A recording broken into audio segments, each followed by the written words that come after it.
Bir problem neydi burnundaki? Nefes alamıyorum.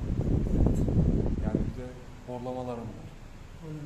Hanginden rahat ediyor? Kendini göster. Sağdakinden rahat alıyorum, soldakinden zor alıp veriyorum. O bastırınca rahat ediyor. Yani bastırınca gitmiyor. Yani sol taraftaki darbeden dolayı şu ucundan basarsan gidiyor ama kökten bastığın, bak şuradan bastığın zaman bak ne kadar rahat gidiyor. Buradan bastığınızda gitmiyor. Değil mi? Evet. Şimdi nasıl gittiğini göreceğiz.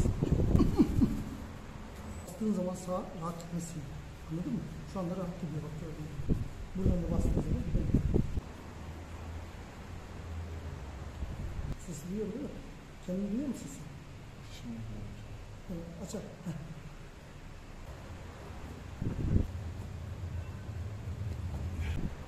Şimdi biz az önce yaparken açarken küt. Şu anda yok.